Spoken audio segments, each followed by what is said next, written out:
The important theorems today. What's important to remember is the conditions have to be met in order for you to use the theorem. First one we're going to do is intermediate value theorem. And before I even read it, what does the word intermediate mean to you? Just like in real, like in between, in the middle. That's what it means here too. Mathematicians are not super creative. Everything in math either is what it sounds like or it's named after the person that came up with it, like Cole's theorem or something, okay?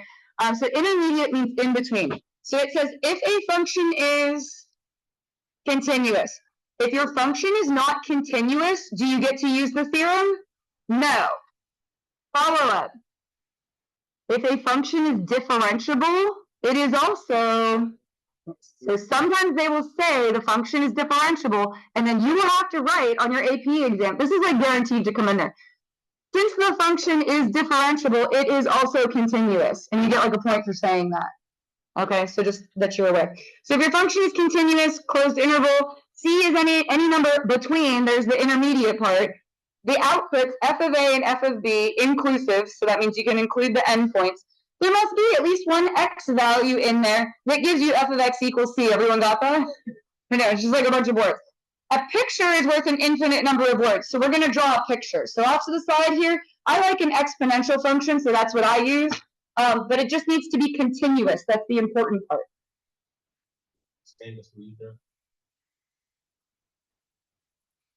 Ballpark? I mean, squeeze theorem is saying if we have something on this side, like a function on this side, I would say they relate, but squeeze theorem is more related to limits, and this does not involve limits.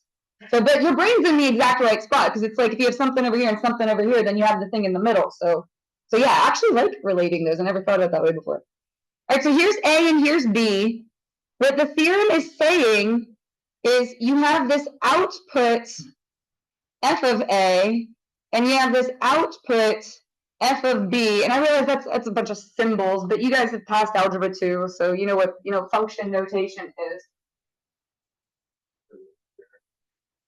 Oh, well, I'll give you that. You guys had a rough time. So what the theorem says is if C is where? In between, then there has to be some x value that it came from. So what the theorem is saying is that this value exists. We're saying it's there. If you have an output value, it had to come from somewhere, as long as the function is continuous. The reason this breaks down if you don't have continuity is there could be a hole or a gap or a break in the function. Yeah, of course.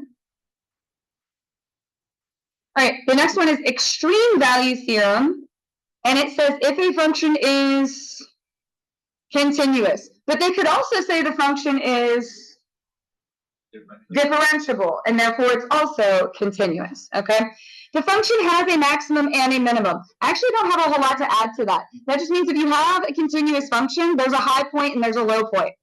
The question I usually get on that all the time is, Ms. Cool, what if it's a constant function? All right, say you have y equals 2. What's the maximum? And what's the minimum? The theorem doesn't say that they're interesting, it just says that they exist. Okay? We're not going to do a whole big lot with this one today, but we're going to use it next time, and it's going to show up in the candidates test. So if you just want to write candidates test there, we're going to talk more about that next time. But that is one of your theorems. It says if you have a continuous function, there is a maximum and there is a minimum. It doesn't guarantee that they're interesting. It just says that they exist. Yeah, you're good. All right, mean value. Do you remember mean value theorem? A little bit. Okay, you've heard of it. I can work with that. But what was the same thing? No, they're not. Let me clarify. So here's what I think and how I remember mean value theorem. List of numbers and you find the mean. What does that mean? Average, okay? So this is where your average rate of change, and what's another way of saying average rate of change? What does this look like here? Slope, that means slope, your average rate of change, or slope. Regular old algebra 1, rise over run slope, equals your instantaneous rate of change, which is derivative. So it's slope equals derivative. Average rate of change equals instantaneous rate of change. Now we kind of got ahead of ourselves. It says that the function has to be both continuous and differentiable. And if they just say differentiable, that's good enough. Okay, but here's how this relates to real life, and this is the example I always use. You're going on a road trip from here to Alaska, right? And you average 50 miles per hour. Does that mean you instantly started going 50 and you went 50 the entire time and then you slammed to a stop?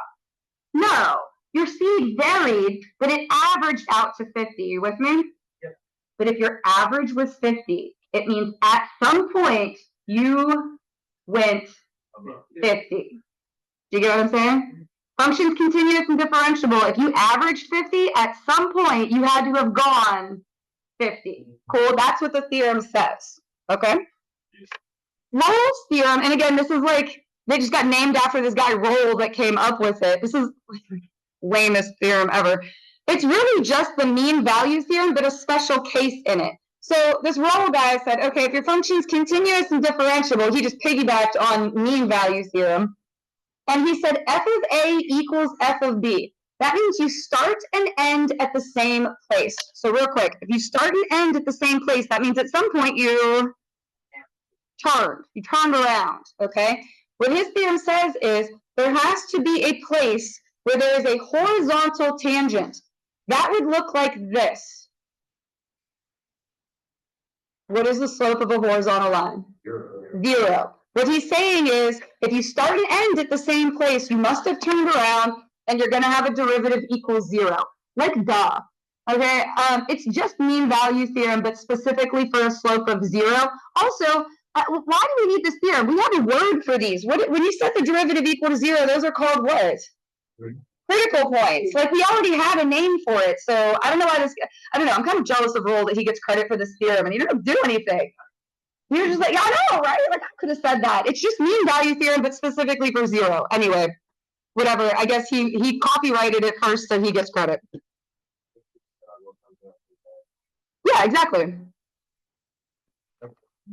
Don't overthink it too much. Don't overthink. Yeah, see, so Rolle is stealing from Newton as well. Just a thief. Anyway. All right, let's try a few of these. And again, I may not do them all. We'll see how it goes.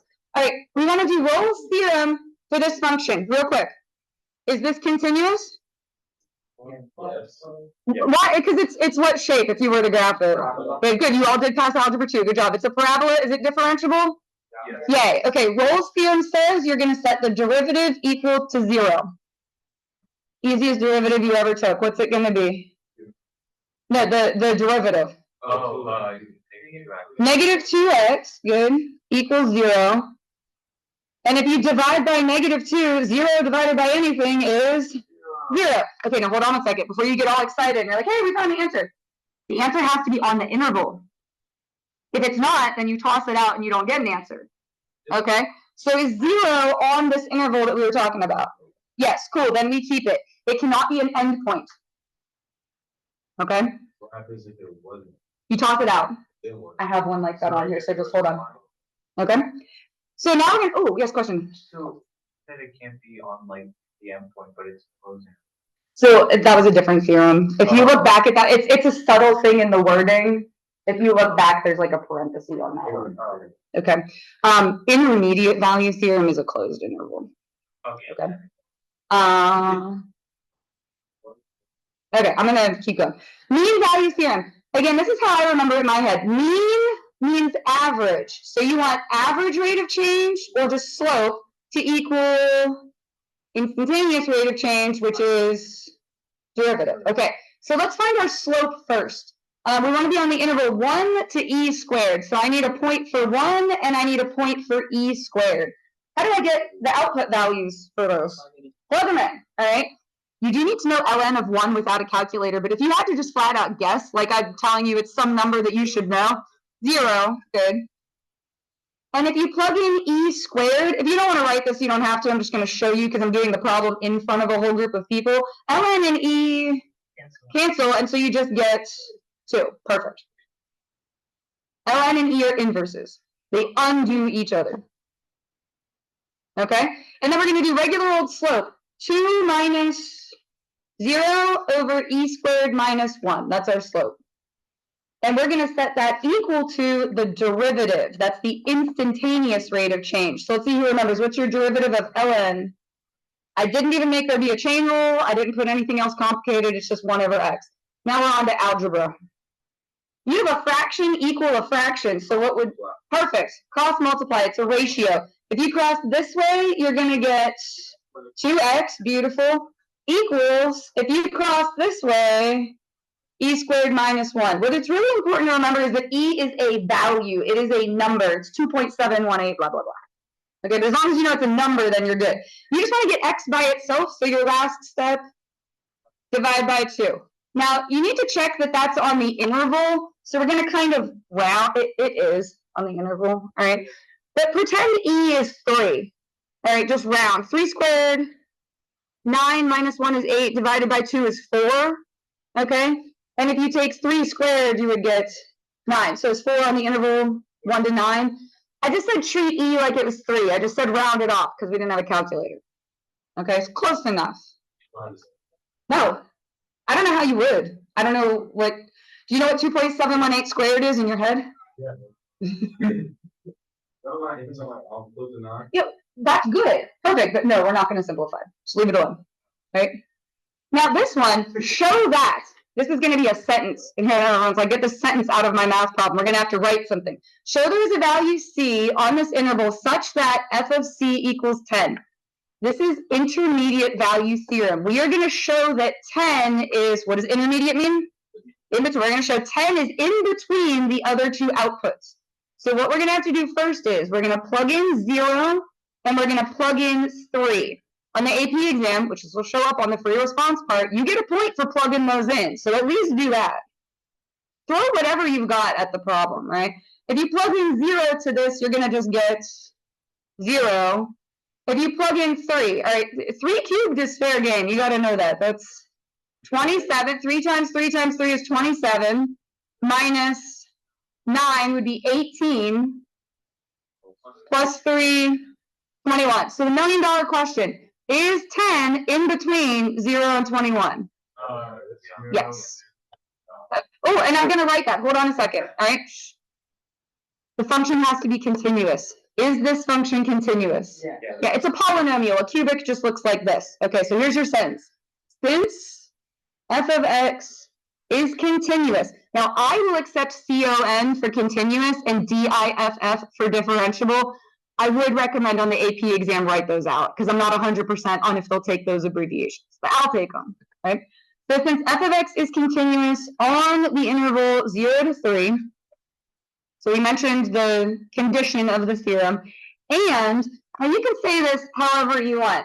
James started saying it back there, so I'm going to write it the way he was saying it.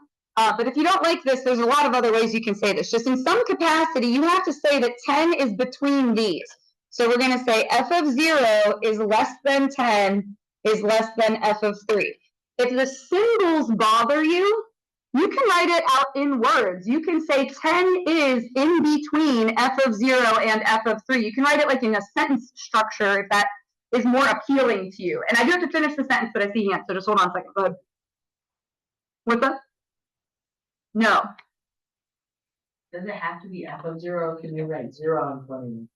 So I think they will take the output values as long as you have this written off to the side because you have linked them. Does that make sense? Yeah. But if you don't have this, then you have to put f of, does that make sense? Because if you have this off to the side, then you've linked them. All right, since all this is true, then, since all this is true, then, and then you repeat the prompt. You just literally copy what is in the sentence. Then, there is a value C on blah, blah, blah. I'm not going to read all that to you. You're just going to write that down. Ms. Cole, I don't want to. Well, then you're not going to get credit. We just can't be lazy about this part. There is a value C on 0 to 3 such that, which makes you sound really smart, f of C equals 10. Give everyone a chance to write that, and then I'm going to do a recap. But you know in English class, when you write an essay, you have an intro paragraph, and then you write all the things you want to say, and then you have a conclusion where you basically restate the prompt again? It's essentially what we're doing, except we get to copy it word for word. In English class, you have to like paraphrase, and writing essays was always super stress-inducing for me. All right, so we mentioned the condition, which is continuous. We said in between, and then we repeated the prompt. Cool. All right. Maybe we already did a Rolle's theorem one, so I'm going to skip that one. Let's do this last one here. Mean value theorem. Mean means average. Average rate of change is a slope. We want 0 something and 4 something. To get the outputs, you're just going to plug them in. So if you plug in 0, you get -3. If you plug in 4, let's see, 4 squared, 16, double that, 32 minus 3, 29. Cool. And then you're just going to do a regular old algebra 1 slope. So it'll be 29 plus 3. Why is it plus? 2 negatives over 4 minus 0. And then that's going to equal the derivative. So what is the derivative of this guy? 4x. Perfect. And then you just work it out. You set slope equal to derivative. So I heard you guys talking through this. What is that? 32 over 4. Your derivative, the -3 just went away because that's a constant, but your derivative of 2x squared is 4x. Yep, instantaneous rate of change equals average rate of change. Did you guys say that last year, or did you get that from me? Yeah, okay, that's cool. You're already getting my like little Cole-isms. All right, so 29 plus 3, 32 divided by 4 is 8, and so x equals 2. But does it? Is that on the interval? Yeah. It is. Oh shoot, this must have been the one where you get an answer that's one of the endpoints and then you get rid of it. I'll do this one real quick. Rolle's theorem basically means critical points. What's our derivative? 3x squared minus 6x equals 0. Horizontal line means 0 slope. You can factor out a 3x. Again, you all passed algebra 2. So yes, this will give you x equals 0 because 0 divided by anything is 0. And then this one will give you 2. 2 is on the interval. 0 is an endpoint. You get rid of it, and then this is your only answer. The way they might make that a multiple choice question is, you know those awful Roman numeral questions? Where like Roman numeral 1 would be 0, Roman numeral 2 would be 2, Roman numeral 3 would be something else, and then your choices are Roman numeral 1, Roman numeral 1 and 2. You know what I'm saying? Like that's how they might make this. Well, since we're talking about it, when we get down to reviewing for the AP exam, what I always tell everybody, they can hold on a second. Those Roman numeral questions, when you read those on the AP exam, skip them. It takes longer to read the question and all the choices than you get per question. So you skip it, and then if you have time, you come back to it. You're going to get your equation in terms of one variable, which means that these problems are mostly algebra. They are mostly algebra. There is one step of calculus. Can we close the computer? Pretty please. Yeah, they are mostly algebra. One step of calculus, which is where you do a derivative. Now, if you want an optimal value, that means maximum or minimum. Those come from critical points.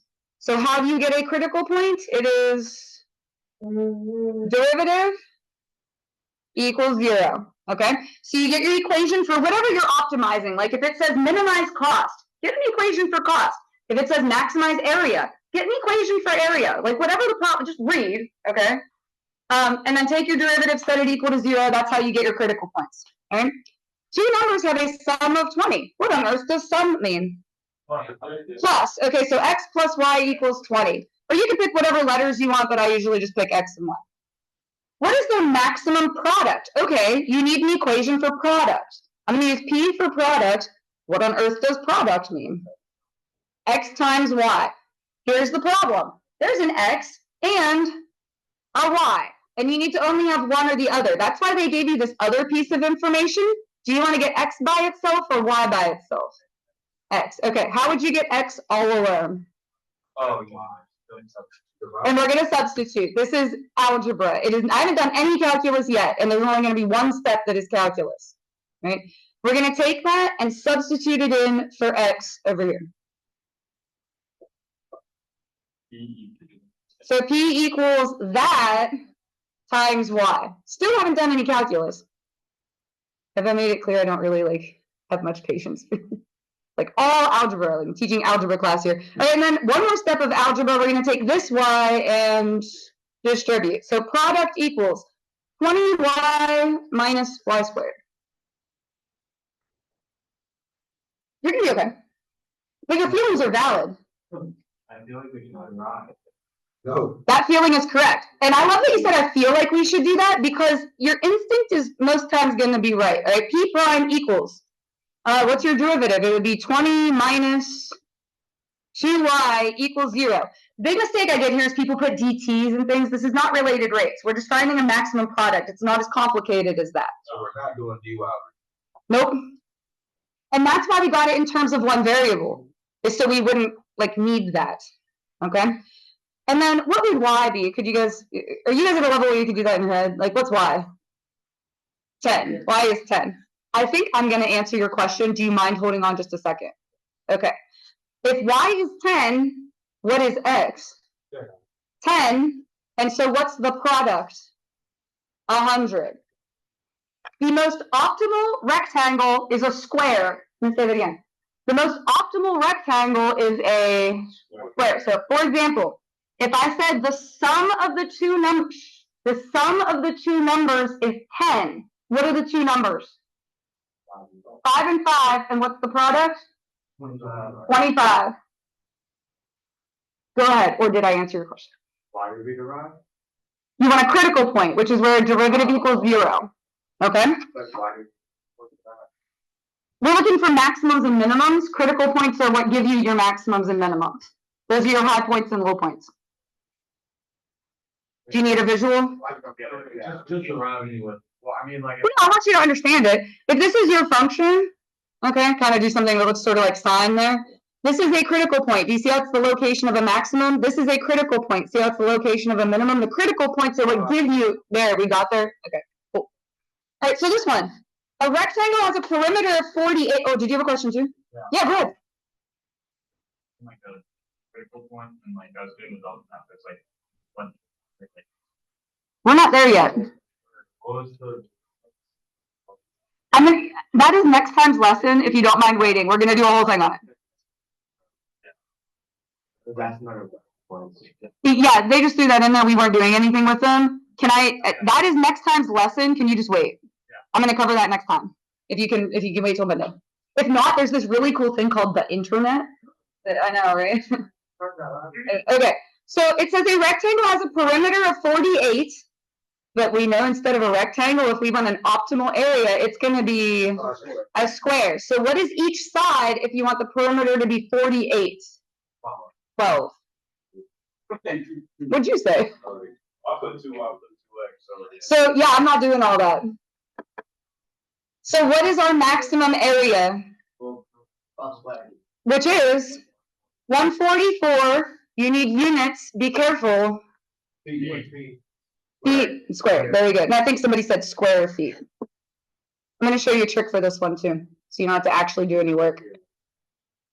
So it says we want to do the exact same thing with our 48 feet, but we only need 3 of the sides. So for example, pretend, do you have an imagination? Pretend you're a farmer and you're like, fencing in a pen for your animals, but one side is a river or a lake or something. So you only need to build these 3 sides. Are you following me? So, okay, that's smart because then you can make a larger area.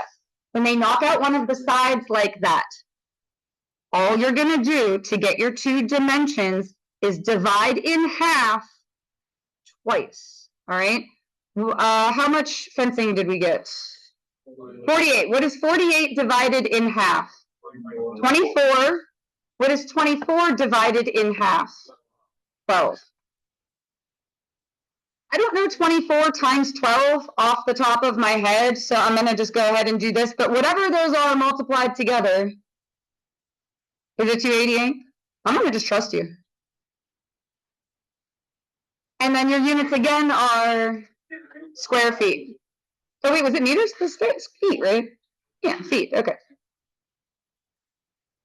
All right, now I'm going to have to type it in because we're having a debate. 144 times 2 is 288. Yeah, 288. Thank you. Okay. Cool, I can do 2 more, and you'll still have 15 minutes left. All right, this is a very famous calculus problem. It's where a piece of paper, you cut out the corners to make it be a box. Did you need to physically do this, like get out my scissors so you can see it, or do you all understand how it works? Like, I think I understand. I want to say the math. did you do this problem last year? It's like the most famous calculus problem. Like everyone across America should be doing this problem. Okay, well this I'm not measuring, but do you see how I cut a square out of that side? And this one's gonna be the exact same, right? Right. Okay. Pull it out right ahead. That's all we did. Okay, so do you see what I'm doing here? And then what I'm gonna do is take the sides and fold them up. And do you see how it makes it 3-dimensional? Yeah? We're gonna find the volume of the box. Now, does anyone know what the dimensions of a standard piece of paper are? It's 8.5 by 11. You'll notice I made this 8 by 11 just to keep things a little bit more simple, okay? So pretend it's 8 by 11. Now we need a formula for volume. How do you get the volume of a box? Length times width times height. Okay, so listen. The length was 11, but I cut a square out of each side. So it's going to be 11 minus 2x, because 1 from each side. So it's 11. It was 11, and I cut a square out of each side. So was 11 minus 2x gives me what's left. This side was 8, but again, I cut a square out of both sides. So 8 minus 2x. And what's the height? If this dimension is x, when I fold it up, the height is just x. Good job. Now we're going to multiply all that together, but here's the good news. There's only one variable, x, so we don't have to do any substituting, okay? So let's see how quick we can do this. 11 times 8, 88, good. Let's see if we remember our algebra. All right, your outsides are going to give you negative 22x. Do you see that? Negative 22x. The insides will give you negative 16x. So 22 and 16, 38, negative 38x. And then negative 2x times negative 2x is positive 4x squared. Perfect, you followed me on that. Last up with algebra, we're going to take that x and distribute. Perfect. So just distribute an x to everything. Yes. So is the reason why I'm doing a variable because we did squares all the time? Yes. So it was x by x, so we didn't get like another variable in there, which is good. Yeah, so like this dimension is x, this dimension is x. When I fold it up, I'm glad I made the box because that feels like that's helping you see it, even though it's kind of a crummy box. But anyway, what did we not do yet? We didn't do any calculus. You have to do a derivative. I'll be honest, that's actually the step most people forget. And I 100% understand why. You've done all this work and it feels like you're done. So make sure you actually do some calculus. 88 minus, what is that, 76x plus, I got 12x squared. Wait. You're good, you got it, it's fine, you're there. All right, now we are going to need a calculator. Okay, so hold on. Let me bring up my calculator. Don't lose focus. Let me keep everybody here. What's that? Yeah, I know. Calculate. So where's my share screen here? Let me see. Share screen. All right. I feel like I lost you all when I opened the calculator. Okay. So what I'm going to type in is that derivative 88 minus 76x plus 12x squared. Okay. Now look at. Hold on. Let me get everybody there. Do you see how there are two critical points? It is this one, not this one. Do you see? I'm gonna explain. No, I'm just gonna tell you that that's the answer and then leave. Like, explain it. Do you see how this one? Our derivative graph goes from above to below. Positive to negative. If you have increasing and change to decreasing, do you see how that's the top of a hill, a maximum? This one, do you see how the graph goes from below to above? If you decrease and then increase, what do you end up with? A minimum. Here's the other thing though. If you pick the wrong one, when you go to plug it back in, you will get a negative volume and you will hopefully go, whoops. See what I'm saying? It could be an unbox. Okay. So anyway, 1.525 is our X value. So basically plugging in both numbers and if one comes out negative, you go to. Now I can't guarantee that one will always come out negative. I know it does for this problem, but maximum you want positive to negative. Okay. And then I'm going to come back over here. Oh, I need to copy and paste that point. This is going to be a little bit of fancy calculator work. Can you guys look? I'm going to copy and paste this point, and I want to plug it back into volume. So what was our volume? 88x. But you know what? Actually, I need to probably make it a function. V of x equals. But you know what? I'll even just use the original one. I'm not going to get fancy here. What was it? Oh, you know what? I bet you it won't do. I need it to be A. Do you know what I'm saying? Yeah. Yeah, let me get rid of it here. Hold on. I'm sorry, I'm changing my mind. Let me make it A. And then I'm going to say that A equals this 1.5. Do you see what I did there? Yeah, well, we can truncate the final answer. Actually, that was a really good question. Do you guys all hear that? About truncating? You can't truncate until you get to the final answer. So do not truncate this. You want all the decimal points, but you can truncate this answer. So it would be 60.012. You could say 013 because there's a 5 there. It would round it up. But I would do volume equals 60.012. And then hold on a second because we're going to talk about units. I'll leave that last one. I think we did enough problems. But what would the units be for a volume? Inches cubed, cubic inches. Perfect.